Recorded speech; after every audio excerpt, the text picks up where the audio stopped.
But survivors will tell you that benzodiazepines are not the only class of psychotropic drug that is extremely hard to withdraw from. I had about a 10-year time frame in my life where I abused both street drugs and prescription drugs. And the drugs that were the hardest to come off of, in my opinion, were the psychiatric medications. And I mean worse to come off of than a drug like heroin. Withdrawal symptoms from the psychiatric drugs just made my mind go crazy. I couldn't think. I couldn't form coherent thoughts whatsoever. I was racing. I had highs and lows, ups and downs, hot and cold sweats. I went through seizures.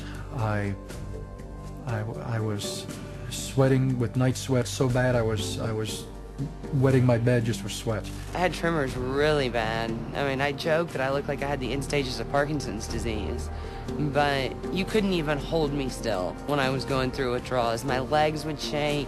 I couldn't sleep. No one in the world should have to go through what I went through, in my opinion, and I wouldn't wish it on my worst enemy.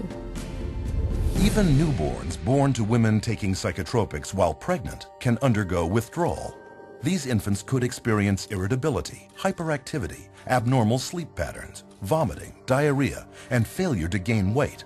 But it is the amplification of certain side effects caused by withdrawal from psychotropics that can have a disastrous effect on the individual. Now the person stops taking the drug, and the effects of the withdrawal or the effects of stop taking the drug are increased and amplified symptoms like the depression or suicide ideas, or etc. They have tremendous mood swings. They invariably get violent. And they cannot control their emotions. You're very depressed, you're suicidal, you're hallucinating, you're psychotic, you're crazy, you're manic when you stop taking your medication. This is why improper withdrawal from SSRI antidepressants in particular has been shown to trigger mood swings and uncontrollable anger, which have been implicated in many recent killing sprees. In May 1998, for example, 15-year-old Kip Kinkle had just stopped taking Prozac when he shot and killed both his parents, then went on a shooting rampage at his Oregon high school, where he murdered 2 more and wounded 25. In November 2007, Pekka Erik Ovinen shot and killed 8 at his school north of Helsinki, Finland. Earlier that fall, he had either reduced or stopped using the antidepressant he was prescribed for social anxiety. Valentine's Day 2008, Northern Illinois University, Stephen Kazmierczak walked into a crowded lecture hall and opened fire, killing 5 and wounding 18. A few weeks earlier, he too had abruptly stopped taking his antidepressant. But rather than acknowledging that tragedies such as these are the result of withdrawal from highly addictive psychotropic drugs, the customary response of psychiatrists is to blame the lack of the drug for what they claim is the return of the mental illness. When a psychiatrist says that, well, the reason why they're feeling that way when they get off the drug is because, see, that shows you how bad they really need the drug. Here's the deal. There's no way that that's true. The reality is, when they stop the drug, they get depressed or they have withdrawal effects of various types. And the reason they're having those effects is because it's a withdrawal effect from the drug. All you need to do is you need to sit down and listen to anyone who's been on these medications and wants to come off them. And you listen to their story, and you listen to what they're going through, why they want to come off of them. And that's it. The conversation stops. The debate ends. My name is Robin, and currently I am withdrawing from lorazepam, and I am at the 0.4 milligram dose. There we go. Today, I was totally exhausted. I've had 4 nights, 2 nights of insomnia, and then a good night's sleep, then 2 nights of insomnia. I was just hoping that I can sleep better tonight. Didn't sleep good last night. Well, as you can see, today I don't care. I did not get ready, and my wave went down. I'm down in the valley today. One of the side effects or withdrawal symptoms for lorazepam can be night sweats or hot flashes, a little lightheaded and kind of dizzy, anxiety, sore throat, weepy, very, very tired, grouchy, just overwhelmed, distraught, distressed. I began to experience suicidal thoughts. I think I've said a little bit to my husband, but he was already worried enough. This is really the first time I'm saying something about it.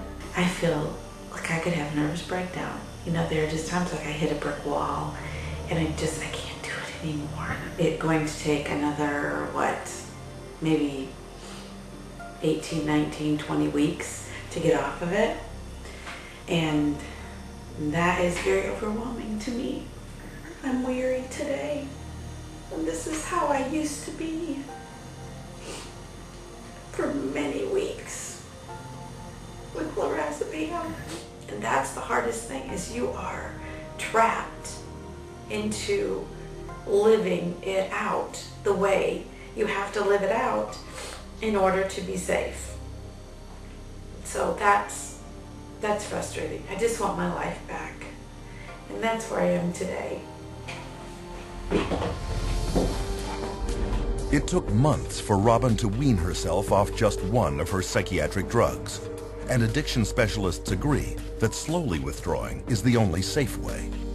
You just can't cut people off from these drugs. Sometimes it can take up to a year or more, depending on the person and how long they've been on the drug and how we wean them off. You can't stop these drugs cold turkey. No. I would never advise anybody to just stop them.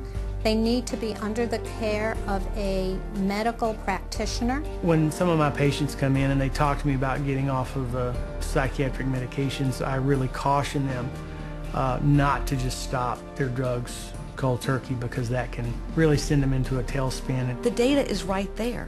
It's going to cause the symptoms that it causes. It's going to have withdrawal effects, and they know it. There's not a psychiatrist that doesn't know it. And yet psychiatrists tell us that psychotropic drugs are the only way to keep people from insanity and alleviate mental distress. But is this really the case?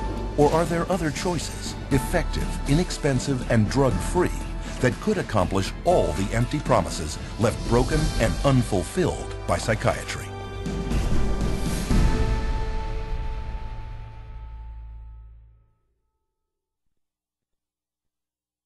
After all that we have seen, should we believe psychiatrists when they claim that just around the corner is their next new breakthrough? And if psychiatry isn't working, where do we go from here?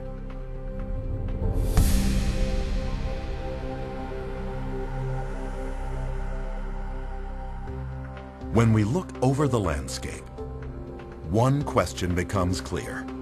How can anyone trust psychiatrists with their mental health? Even psychiatrists interviewed at a recent convention of the American Psychiatric Association readily admit they have no answers. What is the answer to mental illness? That's too broad of a question to answer. What's the answer to mental illness? I don't think there are any answers to mental illness. We still need a better answer than the one we have now for mental illness? I can't even understand the question, I guess. There's no real answer. You can't, these are like chronic problems. You can't just cure somebody.